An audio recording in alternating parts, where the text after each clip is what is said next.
नमस्कार दोस्तों, आप सभी का top 10 daily current affair series में बहुत बहुत स्वागत है। और आज भी हम रोज़ की तरह ही 10 महत्वपूर्ण प्रश्नों पर चर्चा करेंगे। आज 26 अक्टूबर है, तो पहले क्वेश्चन की तरफ चलने से पहले हम कल अंत में पूछे गए प्रश्न पर चर्चा कर लेते हैं। तो कल जो प्रश्न पूछा गया था वह इस प्रकार है कि चाबहार बंदरगाह भारत के सहयोग से किस देश में विकसित किया जा रहा है। तो चाबहार बंदरगाह जो है वो ईरान में भारत के सहयोग से विकसित किया जा रहा है। और जिन लोगों ने कमेंट बॉक्स में ईरान आंसर दिया है वो बिल्कुल सही है।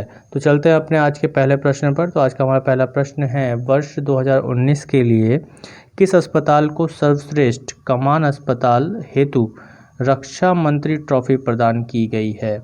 रक्षा मंत्री ट्रॉफी प्रदान की गई है। तो ऑप्शन है हमारे पास कमान अस्पताल वायुसेना बेंगलुरु, कमान अस्पताल पूर्वी कमान कोलकाता, कमान अस्पताल पुणे, कमान अस्पताल लखनऊ। तो इसका जो आंसर होगा वह होगा कमान अस्पताल वायुसेना पुणे। तो अभी हाल ही में रक्षा मंत्री राजनाथ सिंह द्वारा सर्वश्रेष्ठ कमान अस्पताल हेतु ये ट्रॉफी जो है कमान अस्पताल वायुसेना बेंगलुरु को प्रदान की गई। और इस ट्रॉफी को दिए जाने की शुरुआत जो है 1989 में की गई है। तो अगला क्वेश्चन है हमारा कि विश्व का सबसे बड़ा जिंक स्टिमुलेटर परियोजना स्थापित करने की घोषणा किस राज्य सरकार द्वारा की गई है। ऑप्शन है हमारे पास गुजरात, उत्तर प्रदेश, मध्य प्रदेश और महाराष्ट्र। तो आंसर होगा इसमें गुजरात। गुजरात ने जो है तापी जिले के दोसवाड़ा में विश्व की सबसे बड़ी जिंक स्टिमुलेटर परियोजना स्थापित करने की घोषणा की है। और इस परियोजना हेतु गुजरात सरकार और वेदांत समूह की कंपनी हिंदुस्तान जिंक लिमिटेड के मध्य समझौता ज्ञापन पर हस्ताक्षर हुए हैं। और हिंदुस्तान जिंक लिमिटेड भारत की सबसे बड़ी और विश्व की दूसरी सबसे बड़ी जिंक उत्पादक कंपनी भी है। तो चलते हैं अपने अगले प्रश्न पर। तो हमारा अगला प्रश्न है, भारत आने वाले चीनी निवेशों के परीक्षणों हेतु किसकी अध्यक्षता में समिति का गठन किया गया है। यानी कि जो चीन से आने वाले इन्वेस्टमेंट्स हैं उनका रिव्यू करने के लिए, उसका चेक करने के लिए कौन सी समिति बनाई गई है और उसके अध्यक्ष कौन से हैं। तो आंसर होगा इसका अजय कुमार भल्ला। अजय कुमार भल्ला इस समिति के अध्यक्ष हैं और इनके निगरानी में जो चीनी निवेश आ रहे हैं उनका रिव्यू किया जाएगा। उसके बाद भारत में इनको एंट्री दी जाएगी। तो अभी तक देखा जाए तो चीन से आने वाले लगभग 100 से अधिक इन्वेस्टमेंट जो है वो वेटिंग लिस्ट में हैं, जिनको आगे भेजना है या नहीं इस पर निर्णय इस समिति द्वारा लिया जाएगा। तो चलते हैं अगले प्रश्न पर। तो आज का हमारा अगला प्रश्न है, अक्टूबर 2020 के मध्य 8वां भारत श्रीलंका नौसेना अभ्यास स्लिनेक्स 2020 कहाँ आयोजित हुआ। स्लिनेक्स 2020 कहाँ आयोजित। ऑप्शंस हैं बंगाल की खाड़ी, विशाखापट्टनम, त्रिंकोमाली, कोच्चि।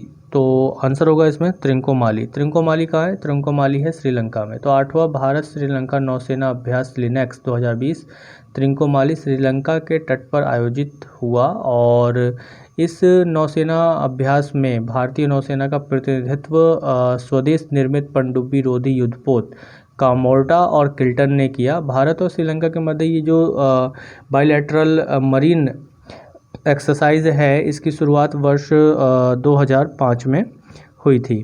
तो चलते हैं अगले प्रश्न पर। तो आज का हमारा अगला प्रश्न है, ग्राम संपर्क अभियान किस बैंक के द्वारा शुरू की गई है।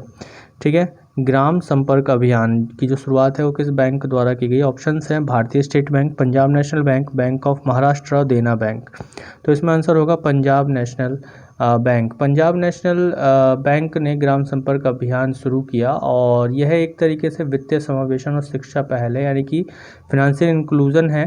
और ये एक तरीके से देशव्यापी अभियान को केंद्रीय कृषि और किसान विकास मंत्री नरेंद्र सिंह तोमर ने लॉन्च किया। और ये अभियान 4 मुख्य विषयों, इसके 4 मेन सब्जेक्ट्स हैं, जैसे डिजिटल, क्रेडिट, सोशल सिक्योरिटी और फिनेंशियल एजुकेशन इसमें प्रमुख कार्य हैं, इसके प्रमुख विषय हैं। और ये अभियान विभिन्न गतिविधियों के माध्यम से आत्मनिर्भर भारत के उद्देश्य को भी अभिलिखित करती है। तो चलते हैं अगले प्रश्न पर। तो आज का हमारा अगला प्रश्न है, on the trail of Buddha a journey to the east पुस्तक के लेखक कौन है। ऑप्शन है हमारे पास दीपांकर एरान, चेतन भगत, अमीश त्रिपाठी, जगदीश धनखड़। तो इसका आंसर होगा दीपांकर एरान। दीपांकर एरान एक भारतीय राजस्व सेवा के अधिकारी हैं और अभी पश्चिम बंगाल के राज्यपाल जगदीश धनखड़ ने इस पुस्तक का विमोचन किया है। दीपांकर एरान की पुस्तक का विमोचन किया है और ये पुस्तक मूलतः प्राचीन भारतीय संस्कृति, सभ्यता और जो चीन, जापान और दक्षिण कोरिया या कोरिया के जो मंदिर हैं या उनकी जो संस्कृति या सभ्यता है उनके बीच एक एकता को प्रकट करने वाली पुस्तक के रूप में इसे देखा जा रहा है। और इसमें बहुत से तथ्यों को ऐसे को शामिल किया गया है जो इस पूरे क्षेत्र की एकता को प्रकट करता है धार्मिक और सांस्कृतिक रूप से। तो चलते हैं अपने अगले प्रश्न की ओर। तो आज का हमारा अगला प्रश्न है, प्रधानमंत्री ग्राम सड़क योजना को लागू करने के मामले में कौन सा जिला शीर्ष पर है? ऑप्शन है यहाँ पर शिमला, मंडी, हमीरपुर, ऊना। तो मंडी जो हिमाचल प्रदेश का एक ज़िला है वह प्रधानमंत्री ग्राम सड़क योजना में शीर्ष स्थान को प्राप्त किया है उसने। अभी केंद्रीय ग्रामीण विकास मंत्रालय द्वारा प्रधानमंत्री ग्रामीण सड़क योजना कार्यक्रम को लागू करने में देश के शीर्ष प्रदर्शन करने वाले 30 जिलों की सूची जारी की गई थी, जिसमें मंडी प्रथम स्थान पर आया है, पहले स्थान पर आया, शीर्ष पर आया है।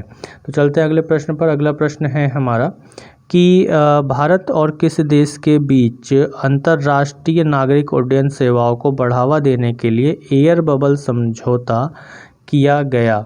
तो ऑप्शन है हमारे पास नेपाल, चीन, रूस और बांग्लादेश। आंसर होगा इसमें बांग्लादेश। अभी बांग्लादेश के साथ इस समझौते पर हस्ताक्षर किए गए हैं। तो चलते हैं अपने अगले प्रश्न पर। अगला प्रश्न है हमारा, यूथ 20 ग्लोबल समिट की मेज़बानी किस देश के द्वारा की गई? यूथ 20 ग्लोबल समिट की मेज़बानी किसके द्वारा की गई? ऑप्शन है भारत, सऊदी अरब, श्रीलंका, कतर। तो आंसर होगा इसका सऊदी अरब। सऊदी अरब ने यूथ 20 ग्लोबल समिट की मेज़बानी की और भारत का प्रतिनिधित्व केंद्रीय युवा मामलों और खेल मंत्री किरेन रिजिजू द्वारा किया गया है। तो चलते हैं अगले प्रश्न की ओर। अगला प्रश्न है हमारा, विश्व आर्थिक मंच यानी वर्ल्ड इकोनॉमिक फोरम की वार्षिक बैठक 2021 में किस स्थान पर आयोजित की जाएगी? किस स्थान पर आयोजित की जाएगी? ऑप्शन है हमारे पास दावोस, लुसर्न, वॉर्गस्टॉक, पेरिस और या इनमें से कोई नहीं। तो आंसर होगा लुसर्न वॉर्गस्टॉक। लुसर्न वॉर्गस्टॉक स्विट्ज़रलैंड में एक स्थान है और वहाँ पर 2021 की वार्षिक बैठक होगी किसकी? वर्ल्ड इकोनॉमिक फोरम की, विश्व आर्थिक मंच की। हालांकि प्रतिवर्ष इसका पारंपरिक रूप से दावोस में ही वार्षिक बैठक होती है, लेकिन कोरोना वायरस के कारण जो है इस बार जगह को परिवर्तित कर दिया गया है। तो ये थे आज के हमारे 10 महत्वपूर्ण प्रश्न। तो चलते हैं कि हमारा आज का जो रिवीजन प्रश्न है वो क्या है। रिवीजन प्रश्न है आपका कि अंतर्राष्ट्रीय अहिंसा दिवस का आयोजन प्रतिवर्ष कब आयोजित किया जाता है? अंतर्राष्ट्रीय अहिंसा दिवस का आयोजन प्रतिवर्ष कब किया जाता है? तो ऑप्शन है 2 अक्टूबर, 15 अक्टूबर, 23 अक्टूबर, 24 अक्टूबर। तो इनमें से आपका जो भी आंसर हो उसको आप कमेंट बॉक्स में ज़रूर लिखिएगा, आंसर ज़रूर दीजिएगा। और वीडियो आपको अच्छी लगे तो शेयर कीजिए, ज़्यादा से ज़्यादा लाइक कीजिए और जिन्होंने अभी तक सब्सक्राइब नहीं किया है चैनल को वो सब्सक्राइब ज़रूर करें और उसके साथ बेल आइकन को भी ज़रूर प्रेस करें। धन्यवाद।